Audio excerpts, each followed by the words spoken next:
Renato Aragão, nosso querido Didi, pensou que estava com uma crise de labirintite. Mas na verdade, sabe o que era? Um começo de AVC. Vocês viram essa notícia que estava bombando aí na mídia essa semana? Eu vou explicar para vocês aqui que história é essa, né? Como assim, né? Era um AVC, um começo de AVC, e ele pensou que estava tendo labirintite. Isso pode acontecer mesmo? É o vídeo de hoje. Pessoal, tudo jóia? Eu sou o Dr. Saulo, médico neurologista. Para quem não me conhece, minha subespecialidade dentro da neurologia é dos distúrbios vestibulares do equilíbrio, ou seja, eu lido muito com tontura e vertigem. Vamos lá para vocês entenderem desde o começo, né? Ele estava em casa ali pelos relatos, começou a ter uma crise de vertigem, tudo girando. O que veio na cabeça de todo mundo? Uma labirintite, né? Mas muito grave, muito intensa, chamou atenção. Fora a crise de vertigem, acredito que ele teve, né, alguns outros sintomas que comoveram a família, né? Além da vertigem por si só, que já é terrível, gravíssima, incomoda muito, quem aqui já teve bem sabe. Levaram ele no pronto-socorro e identificaram lá que, na verdade, ele estava tendo um AIT, um acidente isquêmico transitório. Como é que é essa história, hein? Como é que isso poderia dar vertigem? Vamos lá desde o começo. Senhoras e senhores, esse é o nosso cérebro, e aqui atrás eu quero mostrar esse carinha aqui, tá aqui atrás da gente, chama cerebelo. O cerebelo é o grande centro do equilíbrio e da coordenação do corpo.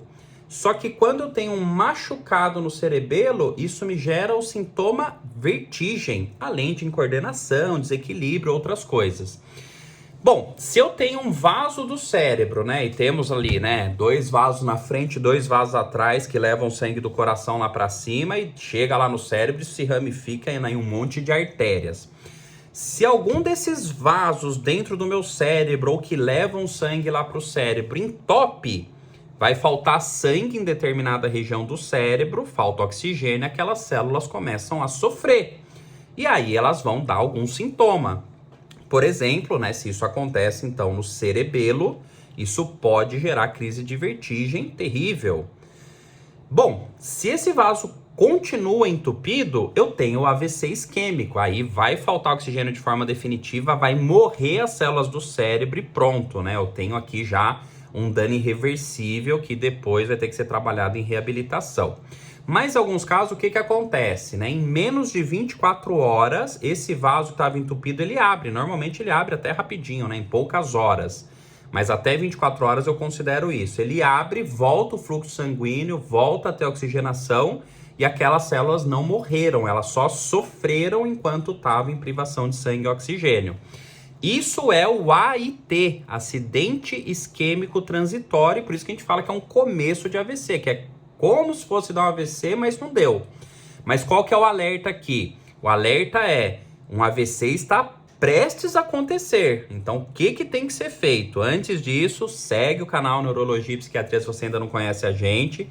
Deixa o likezinho aqui para essa informação chegar em mais gente, hein? Todo mundo gosta do Didi e todo mundo quer saber essa história, né, de labirintite, na verdade, ser AVC. Então, compartilha esse vídeo lá nos seus grupos, tá?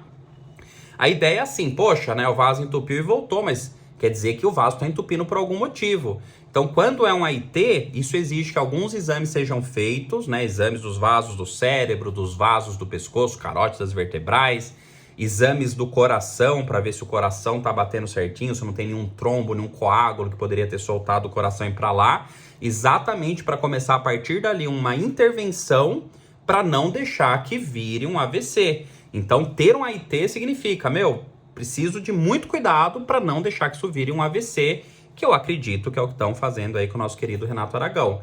Então, sim, né, muitas vezes o labirinto é inocente, né, e a crise de vertigem, na verdade, ela é central, é um problema lá no cérebro.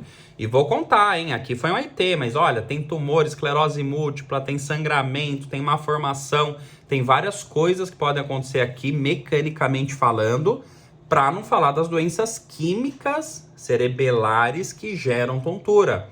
Tontura perceptual, TPPP, mal de Barquimon, migrânia vestibular, entre outras doenças.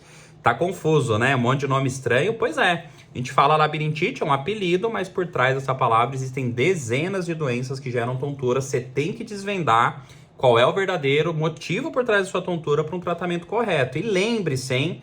Uma tontura forte, intensa, duradoura, merece busca ao pronto-socorro. Em especial se for sua primeira crise da vida. E em especial se vier com outros sintomas, como eu falei, né? Como quando o cerebelo sofre, pode ter muito desequilíbrio, pode ter fala amolecida, pode ter incoordenação dos movimentos, entre, né, muitos outros sintomas. E ali também, né, no cerebelo, ele está muito perto do tronco, então não raro, quando falta sangue nessa área, a pessoa às vezes também tem um lado mais fraco que o outro, às vezes perda de sensibilidade na metade do corpo, às vezes entorta a boca, às vezes o olho entorta, vê duplo, então são sinais de alerta aí para buscar imediatamente um pronto-socorro. Na torcida aqui, para que seja só um susto isolado, nosso querido Didi não tenha mais nenhuma surpresa nesse sentido. Não esquece de seguir o canal, compartilhe e comenta aqui, né? Você sabia dessa curiosidade? Você sabia que problemas ali em cima poderiam simular uma crise de labirintite? Um abraço, pessoal!